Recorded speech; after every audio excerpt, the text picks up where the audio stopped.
everybody, this is that drummer guy Josh Ronquist, and I am here with one of my biggest heroes in my entire life, Mr. Devin Townsend, who's going to be playing here tonight at Station 4 with Catatonia, Paradise Lost, and Stolen Babies. How's it going? I'm good, man. Yeah, thank you for the interview. Oh, thank you for wanting to do the interview. Yeah, this is actually my fourth time seeing you in about 13 months. Holy shit. Yeah, the last 3 times we played Station 4 and the House of Rock in Eau Claire, Wisconsin. How many times have we been at Station 4? 3 times? 3 times. Children of Bodom, headlining show with just locals. That's right. And tonight. Oh yeah, okay, cool. Yeah. Actually, the people at this venue are very nice, man. Oh, very nice, yeah. It gets a bit hot on there, especially with your attire that you wear on stage. Sure. Yeah, I agree. So, coming on Tuesday is Epicloud. And I was privileged to be able to get a promo from the label, and I gotta say, it's tied for first place right now for my album of the year. Oh, awesome, man. Thank you. Oh. No, I mean, it's like I've been thinking about Epicloud a lot over the past couple of days because I've been, for the new website, I've had to make a short synopsis of each record, and I've had to go back to Heavy is a Really Heavy Thing and through all the stuff, all the dev labs and all that, right? And just being able to sort of analyze that stuff and put it into perspective, I'm actually very proud of Epicloud for a couple of reasons, because to actually end up there is a success for me, right, on a personal level. I mean, it's definitely a record that is more commercial and maybe a little less artistically edgy than things that I've done in the past, but to be honest, it's record number 25 or something, and I really wanted to make that statement. So, regardless of how it's viewed by others, I'm really proud that it ended up there. I'm proud that we've ended up doing a record like this as opposed to some other sort of self-destructive thing, 20 years into the career, right? Oh, exactly. And the one thing I've always loved about your music after I became a fan in 2004, you always make the album that you want to make. Totally. I wish I had a choice. It'd be much better for business, right? But no, Epicloud's another example of that, where I sat down and I was fully prepared that I was going to write a record that was going to be, the Ziltoid stuff, like really complicated or, sort of silly or what have you. And then the Epicloud stuff just started coming out, and so I found that the most natural reaction to that was just to allow that to happen, right? And having done that, it became clear to me when it was finished that it was something that I needed to say, right? And I think all the records that I've been involved with are ultimately that. It's one is a response to the one before, and ultimately following that is not only what I feel is the most appropriate thing to do, but it's a lot of fun for me, because when I do come across a theme or a sound that I'm interested in, to do that to the exclusion of everything else is just, I find that very satisfying, right? Oh, very much so. And I can hear it in the album too. Sweet, man. Yeah, thank you. Do you have any personal favorites off Epicloud that have special meaning to you? Well, they all do. I think the record itself was made. It's the first time I've made a record where I felt I wanted to include the audience in it as well, in terms of thematically and lyrically and all that. So it's definitely less of an introspective record than anything that I've done, right? But as a result of that, it definitely seems to there definitely seems to be an enjoyment for me in involving people in it lyrically, and Grace, I think, is a good example of that, because it's a very sort of communal, lyrical slant to it. And I like the fact that Kingdom was redone. I think that's something that I've wanted to do, not only with Kingdom but with other songs off of Physicist, was to have it represented again in a way that was sonically a little more satisfying. And I think the record in general, like Angel and Where We Belong, and all these songs are just, they're ones that I spent a lot of time on the mix of this one, and it's exactly what I wanted to hear. It fills my world with good sounds right now.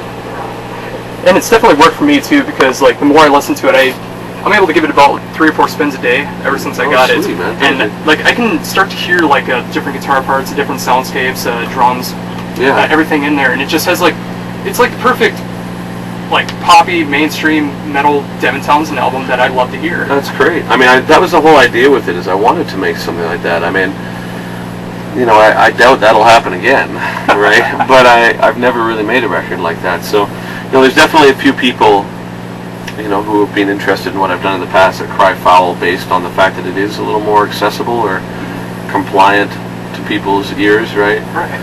But, you know, again, it's what I wanted to do. So, you know, I would suggest to people who take issue with that if they're still interested in the future, it certainly won't continue like this, right? So this was just a moment in time, right? Oh, sure. So what did you have planned after Epicloud?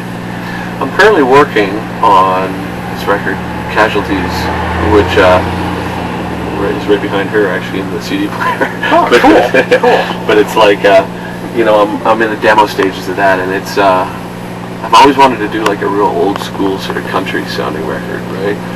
And like Johnny Cash sort of vibe and everything, but make it outer spacey, right? Oh, nice. So it's sort of like this kind of haunted Johnny Cash sort of stuff, right? But that's what I grew up with, was like the really old folk and country stuff, and I mean, my heart has a lot invested in that, right? So I think that's something that I've been wanting to do in a similar way that I've been wanting to do Epicloud or you know, this upcoming musical. Yeah, it's just another extension of that. And after making something as bombastic as Epicloud, it seemed very natural for me to make something really minimal and really quiet like Casualties, right? Yeah, it definitely sounds like an album I'd definitely be interested in. It's background music. It's definitely not something that, you know, there's going to be some folks that will hear Casualties and focus on it and then wait for it to do something. It doesn't, right? It's just essentially like you've got a little AM speaker playing in the corner, and it's just, you know, comfortably like creepy music, right? So it's a little bit like Trainfire from Key? In a way, it's that beat, but it's not nearly as invasive as Trainfire. Like invasive in the sense that Trainfire is very in front. Like lyrically, it's got a theme, and you know, and sonically it goes to all these different dynamic places. But Casualties is one dynamic, like just this kind of dead waveform that just plays for an hour, and you know, and if you tune out, it's almost like it's not there, right? Right. And that's what I've been wanting. I wanted this background music that basically says a lot without saying anything, right? Yeah, that's kind of music I grew up to with from my dad and grandpa. They used to love the old school country, and I grew up with that along with classic rock, and then discovered music of mine. Totally, and I love that kind of like analog, simple, minimal, kind of like, you know, E chord, A chord, B chord, right? Like, yeah, the guitar parts on Casualties are, you know, like things that you can play. We've been playing guitar for 6 months, right? But I don't know. It's a compulsion that now every time I plug in, I find myself just drawn to that. You know, like I've got these little amps and, you know, analog delays and stuff, and I'm just trying to, like, you know, find the right guitar sound. I'm real close. I've got this drummer who's playing on Casualties who's really good too. Is Morgan Agrant, who's he's a drummer. He's with a bunch of people, right? But he's a phenomenal drummer who is playing old school country beats, and so the dichotomy of his skill level versus what he's actually playing on this record, I think, is great too. No, it's great to show that versatility as well. I like the idea of people who can do anything, you know, like him, that just don't. I like that. You know, I like that restraint. Oh, very much so. So in October in London, you said that you have like a big production show that's going to be going on. Yeah. We're doing the Retinal Circus. It's essentially a retrospective of the career, right? So, I only need to, you know, I'm working through a lot of the projects that I've done and representing it, and we've got actors and circus performers and a story and this sort of story arc that is. The story itself is elaborate, but the synopsis of it is very simple, right? And we're filming it for a Blu-ray disc, and I'm hoping that show goes well, because then we could potentially use the DVD as an advertisement for elsewhere, where we can maybe bring that level of production to the States or Canada or Australia or wherever else, and ultimately that level of production with the big choirs and like that level of sort of theater to it is something that I'm really interested in, right? But up to this point, it's, we're not going to be able to bring that sort of vibe to Station 4 or whatever, right? But to get to that point, being able to sort of do these sort of tours and everything is very important, so I'm enjoying it. Oh, yeah. So the songs that you have planned out for Retinal Circus, are they just going to be only for Retinal Circus, or is it something that you'd be planning on for other shows? Well, best laid plans, right? It's hard for me to make any assumptions or decisions on anything that's going on because it just rapidly changes. At first I thought Devin Townsend project was just going to be those 4 records, but it's turned into 6, right? And I figure if it's something that you can analyze to the point where you feel like it's healthy for you to do and not destructive in any sense, then there's really no need to not be able to change your mind. So I feel that with the Retinal stuff, I've got a bunch of stuff planned for it that we haven't played, and it may or may not become part of the live set after that. It depends on the reaction. Cool. So getting into this current tour, how did this all work out with being able to tour with Catatonia, Paradise Lost, and Stolen Babies? Well, we have the same management. Catatonia, Paradise Lost, and we were all with Northern Management in the UK, and we all have new records out, and it seemed like it was a way for us to sort of kill 3 birds with 1 stone, right?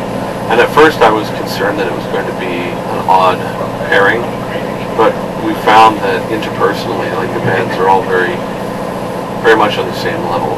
Like everybody is very polite and respectful, and there's no, there's no assholes on this tour, which is rare. Nice. Yeah. That's always good to have. Yeah, I mean it's like Britain and Sweden and Canada, just a bunch of sort of passive aggressive, heavy metal musicians that are kind of like doping around trying to figure shit out, right? And at first I was wondering if because Catatonia and Paradise Lost are pretty doomy and pretty melancholy sort of stuff, and where I'm at currently musically is pretty optimistic, and I try and make the shows fun for people and whatever. But I think there's a real clear distinction between people and their music, and with that in mind, we found a lot of similarities between us all. It's been a lot of fun. Yeah, and as a fan that's going to be here tonight, I mean, it's cool to see the positive stuff that you're going to be doing along with the I agree. more melancholy stuff, because Yeah, it's just more versatility in a show. I agree. Yeah, totally. Looks like we've got to wrap things up. Oh, a couple minutes? Okay, cool. All right. So since you did rework Kingdom for Epicloud, is there any chance of any more Physicist songs coming in set list? Yeah, I'd like to do Victim for the Z Squared project. That song I think could be really done better, right? But I mean, there's going to be people who really like Physicist, and redoing Kingdom, there are people that like the Physicist version better. And I mean, I totally hear that, because if you've had an emotional connection to a record, it's regardless of whether or not it's technically better, it's hard to sort of get behind it, right? But for me, as the person who wrote this stuff, I mean, I wasn't satisfied with that recording at all.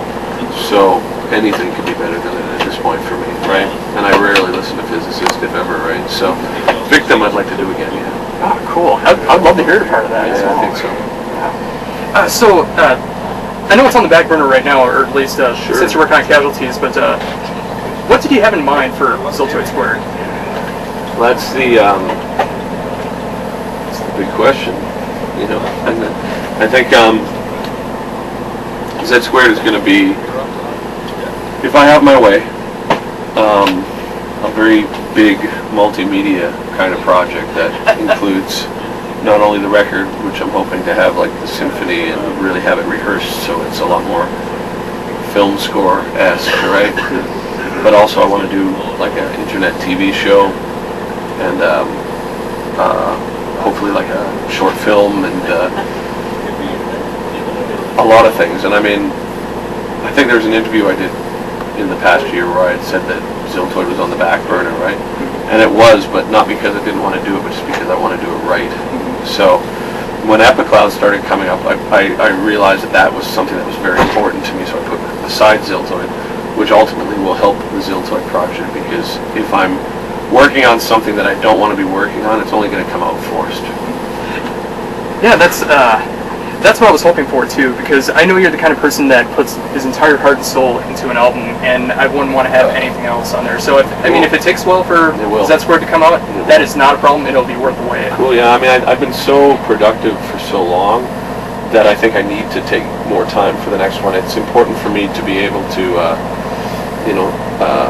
take some time on the next project, because I mean, shit, dude. Like by the time Casualties done, it like 6 records in 3 years or something, right? So and that's not including the box sets as well, right? So I need to kind of step back, and Ziltoid gives me a good opportunity to do that.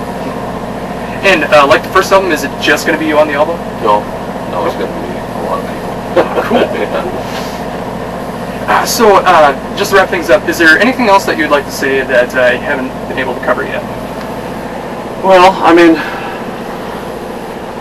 I've been doing this for so long, and I think that everything that I've made musically is connected to itself in hindsight.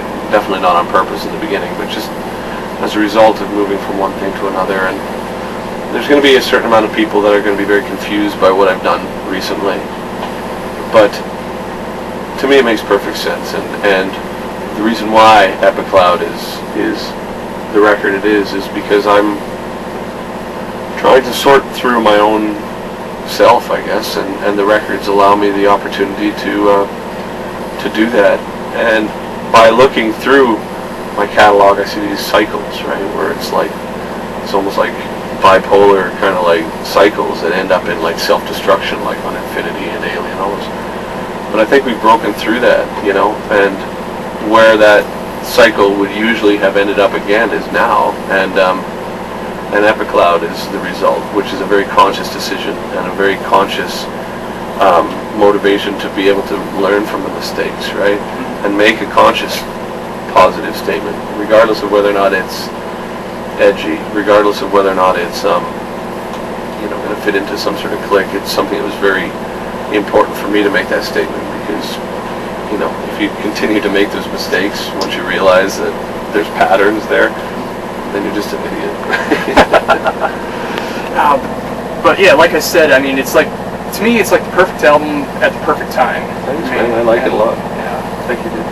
Well, thank you for the support, man. I know how much you've supported it, so I really very much. appreciate it. Thank you very much for coming here. I mean, ever since actually I discovered Alien on my own, I think like the October the year it came out, and then that December I picked up Terria and Accelerated Evolution, and I became such a bigger fan of that stuff that I've had to support you, and you've been my favorite musician ever since that time. Thank you, man. That means a whole lot, man. Will you take it easy and make sure, you take care of yourself, right? And, Yeah, you as well. Awesome.